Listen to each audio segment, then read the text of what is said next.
Hello friends, welcome to my channel study with Shilpi. Friends, आज हम पढ़ने वाले हैं एनसीईआरटी क्लास 7 नागरिक शास्त्र सामाजिक एवं राजनीतिक जीवन भाग 1 के चैप्टर 1 समानता के बारे में। तो चलिए फ्रेंड्स, पढ़ना शुरू करते हैं।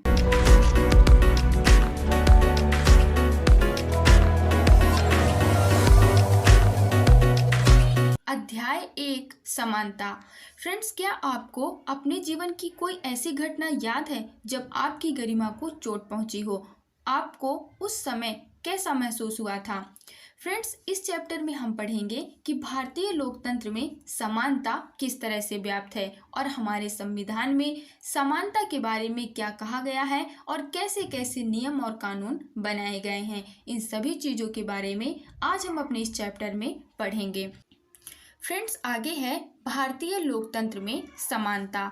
भारतीय संविधान सब व्यक्तियों को समान मानता है। इसका अर्थ है कि देश के व्यक्ति, चाहे वे पुरुष हों या स्त्री, किसी भी जाति, धर्म, शैक्षिक और आर्थिक पृष्ठभूमि से संबंध रखते हों, वे सब समान माने जाएंगे।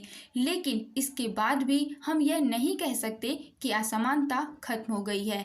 यह खत्म नहीं हुई है, लेकिन फिर भी कम से कम भारतीय संविधान में सब व्यक्तियों की समानता के सिद्धांत को मान्य किया गया है। जहां पहले भेदभाव और दुर्व्यवहार से लोगों की रक्षा करने के लिए कोई कानून नहीं था, अब अनेक कानून लोगों के सम्मान तथा उनके साथ समानता के व्यवहार को सुनिश्चित करने के लिए मौजूद हैं। फ्रेंड्स, हमारे संविधान में हर व्यक्ति को समान माना गया है, वह चाहे किसी भी धर्म, जाति, लिंग या फिर आर्थिक पृष्ठभूमि से आता हो, वह चाहे शिक्षित हो या फिर अशिक्षित हो, उन सभी को भारतीय संविधान में समान माना गया है। फ्रेंड्स, यहाँ पर कुछ तस्वीरें दी गई हैं जो कि 1975 में बनी दीवार फिल्म में जूते पॉलिश करने वाला एक लड़का फेंक कर दिए गए पैसे को उठाने से इनकार कर देता है।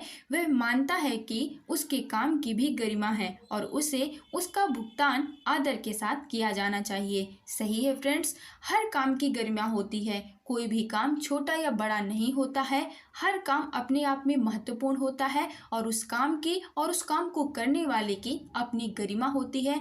हमें उसका आदर और सम्मान करना चाहिए।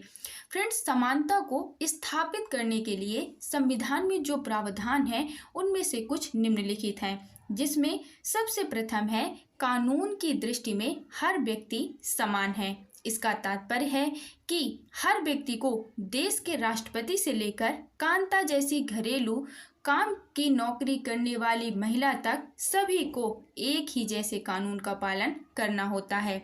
यानी फ्रेंड्स, हमारे संविधान में कानून की दृष्टि में सभी व्यक्ति समान हैं और कोई व्यक्ति किसी भी पद में हो, चाहे वह किसी बड़े पद में हो या फिर छोटे पद में हो, सभी को एक समान कानून का पालन करना होता है।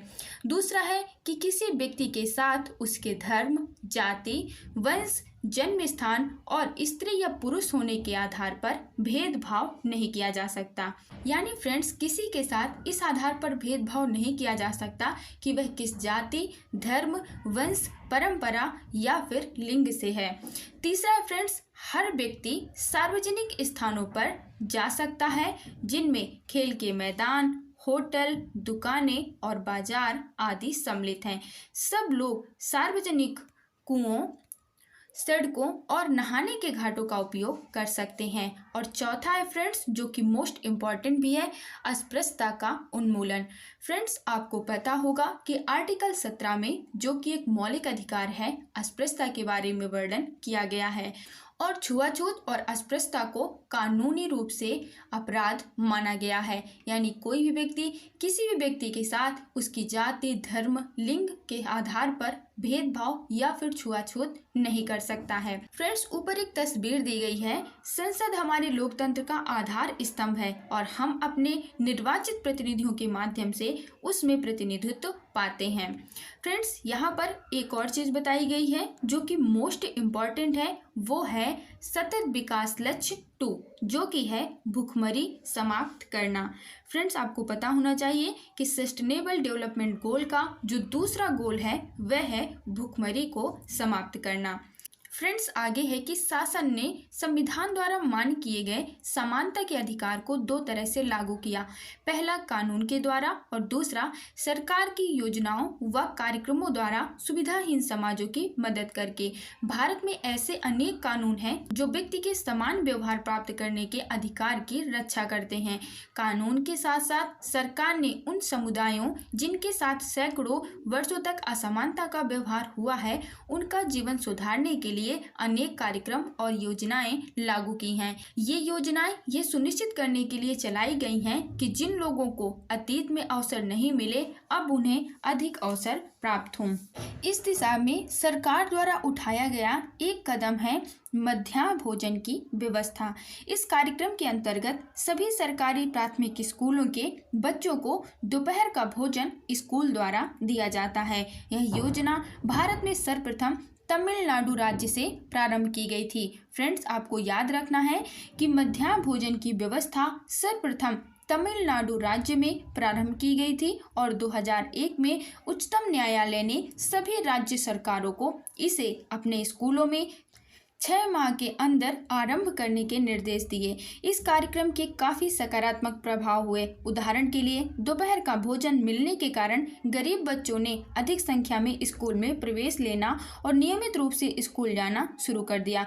शिक्षक बताते हैं कि पहले बच्चे खाना खाने घर जाते थे और फिर वापस स्कूल लौटते ही नहीं थे, परंतु अब जब से स्कूल में मध्याह्न भोजन मिलने लगा है, उनकी उपस्थिति में सुधार आया है। वे माताएं जिन्हें पहले अपना काम छोड़कर दोपहर को बच्चों को खाना खिलाने घर आना पड़ता था, अब उन्हें ऐसा नहीं करना पड़ता। इस कार्यक्रम से जातिगत पूर्वाग्रहों को कम करने में भी समानता मिली है, क्योंकि स्कूल में सभी जातियों के बच्चे साथ साथ भोजन करते हैं और कुछ स्थानों पर तो भोजन पकाने के लिए दलित महिलाओं को काम पर रखा गया है। मध्याह्न भोजन कार्यक्रम ने निर्धन विद्यार्थियों की भूख मिटाने में भी सहायता की है, जो प्रायः खाली पेट स्कूल आते हैं और इस कारण पढ़ाई पर ध्यान केंद्रित नहीं कर पाते हैं। यद्यपि शासकीय कार्यक्रम अवसरों की समानता बढ़ाने में महत्वपूर्ण भूमिका निभा रहे हैं, किंतु अभी भी बहुत कुछ करने की आवश्यकता है। मध्याह्न भोजन कार्यक्रम ने निर्धन बच्चों का स्कूलों में प्रवेश और उनकी उपस्थिति तो बढ़ा दी है, लेकिन फिर भी इस देश में वे स्कूल जहां अमीरों के बच्चे जाते हैं, उन स्कूलों से बहुत अलग हैं। जहां गरीबों के बच्चे पढ़ते हैं, आज भी देश में कई स्कूल हैं जिनमें ओम प्रकाश वाल्मीकि जैसे दलित बच्चों के साथ भेदभाव और असमानता का व्यवहार किया जाता है। इन बच्चों को ऐसी असमान स्थितियों में ढकेला जाता है जहां उनके सम्मान की रक्षा नहीं हो पाती है। ऐसा इसलिए है क्योंकि कानून बन जाने के बाद भी लोग उन्हें समान समझने से इनकार कर देते हैं।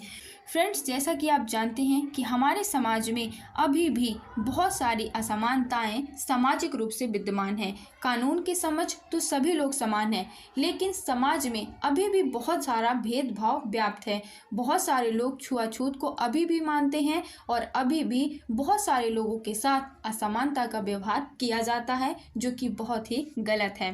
फ्रेंड्स, यहाँ पर एक तस्वीर दी गई है जो कि उत्तराखंड की एक शासकीय शाला में बच्चों को उनका मध्याह्न भोजन परोसा जा रहा है, उसकी तस्वीर है। फ्रेंड्स, यहाँ पर डॉक्टर भीमराव अंबेडकर कहते हैं कि अपने आत्मसम्मान को दांव पर लगाकर जीवित रहना अशोभनीय है। आत्मसम्मान जीवन का सबसे जरूरी हिस्सा है, इसके बिना व्यक्ति नगण्य है। आत्मसम्मान के साथ जीवन बिताने के लिए व्यक्ति को कठिनाइयों पर विजय प्राप्त करनी होती है। केवल कठिन और निरंतर संघर्ष से ही व्यक्ति बल, विश्वास और मान्यता प्राप्त कर सकता है। मनुष्य नाशवान है, हर व्यक्ति को किसी न किसी दिन मरना है, परंतु व्यक्ति को यह संकल्प लेना चाहिए कि वह अपने जीवन का बलिदान आत्मसम्मान के उच्च आदर्शों को विकसित करने और अपने मानव जीवन को बेहतर बनाने में करेगा। किसी साहसी व्यक्ति के लिए आत्मसम्मान रहित जीवन जीने से अधिक अशोभनीय और कुछ नहीं है। तो फ्रेंड्स, यह कहा है डॉक्टर भीमराव अंबेडकर जी ने, जो कि हमारे संविधान के जनक कहे जाते हैं। फ्रेंड्स, आगे हम पढ़ेंगे अन्य लोकतंत्र में समानता के मुद्दे। फ्रेंड्स, शायद आप सोच रहे होंगे कि क्या भारतीय लोकतंत्र ही ऐसा है जहां असमानता का अस्तित्व है और जहां समानता के लिए संघर्ष जारी है। सच तो यह है कि संसार के अधिकांश लोकतंत्रीय देशों में समानता के मुद्दे पर विशेष रूप से संघर्ष हो रहे हैं। उदाहरण के लिए संयुक्त राज्य अमेरिका में अफ्रीकी अमेरिकन लोग जिनके पूर्वज गुलाम थे और अफ्रीका से लाए गए थे, वे आज भी अपने जीवन को मुख्य रूप से असमान बताते हैं। जबकि 1950 के अंतिम दशक में अफ्रीकी अमेरिकनों को समान अधिकार दिलाने के लिए आंदोलन हुआ था। इससे पहले अफ्रीकी अमेरिकनों के साथ संयुक्त राज्य में बहुत असमानता का व्यवहार होता था और कानून भी उन्हें समान नहीं मानता था। उदाहरण के लिए बस से यात्रा करते समय उन्हें बस में पीछे बैठना पड़ता था, या जब भी कोई गोरा आदमी बैठना चाहे तो उन्हें अपनी सीट से उठ जाना पड़ता था। रोजा पार्क्स एक अफ्रीकी अमेरिकन महिला थीं। 1 दिसंबर 1955 को दिन भर का काम करके थक जाने के बाद बस में उन्होंने अपनी सीट एक गोरे व्यक्ति को देने से मना कर दिया। उस दिन उनके इनकार से अफ्रीकी अमेरिकनों के साथ असमानता को लेकर एक विशाल आंदोलन प्रारंभ हो गया, जो नागरिक अधिकार आंदोलन सिविल राइट्स मूवमेंट कहलाया।